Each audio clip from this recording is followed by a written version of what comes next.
आज आपण आलेले आहोत मिसिंग लिंकच्या बोगद्यांमध्ये.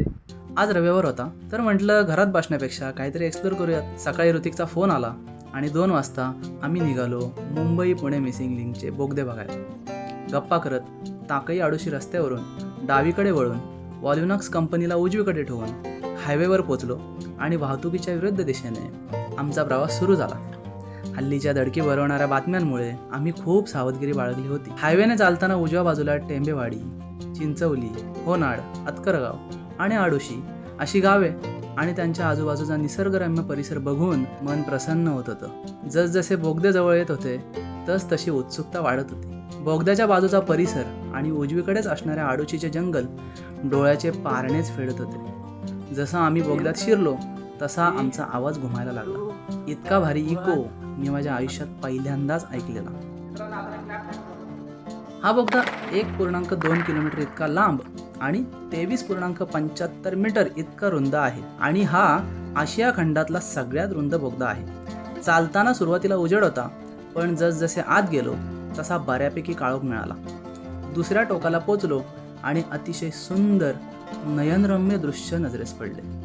या दोन्ही बोगद्यांच्या समोर छत्रपती शिवाजी महाराजांच्या काळातल्या या बोर घाटाच्या दरीत सुमारे 100 मीटर उंचीचा प्रचंड मोठा आणि सुंदर असा केबल स्टे ब्रिज होणार आहे. मित्रांनो, हा जो धबधबा बघतोय तुम्ही मागे, मी माझ्या आयुष्यात कधी बघितला नव्हता, त्याच्यामुळे मला त्याच्याबद्दल माहिती नाही. पण याचं जे पाणी येते खंडाळ्यातून येतं आणि जेनीच्या धबधब्याची जशी वाईब आहे ना तशीच वाईब यायला आहे. मग मी आणि ऋतिक इथे थोडा वेळ थांबलो.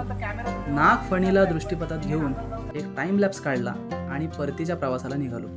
परतीचा प्रवास पावसाने हजेरी लावल्यामुळे सुखकर वाटला. आता आडोशीचे जंगल डाव्या बाजूला होते आणि बोगद्याच्या आधी असणाऱ्या वायडक्ट 1 वरून जंगलाच्या बाजूस एक बॅरिकेडिंग केलेली गॅलरी होती. इथून जे नजारे होते अवर्णनीयच. हे जंगल, त्यातील झाडे, हे सगळं मी मिठीत घेऊ की काय असं वाटत होतं. या जंगलात बिबट्या, तरस, ससे, कोल्हे, रानडुक्कर, वानर यांचा अधूनमधून वावर असतो असे म्हणतात.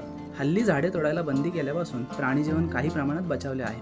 पुढे जाताना दस्तुरी गारमाळ टेकडी व चावणी गावाच्या दिशेने आडोशीच्या धरणावरून पाऊस आमच्याकडे येताना आम्हाला दिसत होता. जणू काही एक सैन्यच आमच्याकडे येतंय, पण त्याचे सौंदर्य वर्णन करण्यापलीकडचे होते. जेव्हा पाऊस आम्हाला धडकला तेव्हा मात्र आमच्या जवळच्या छत्र्या सरळ राहतच नव्हत्या आणि कंटाळून जेव्हा छत्र्या बंद केल्या तेव्हा पाऊसच गायब झाला.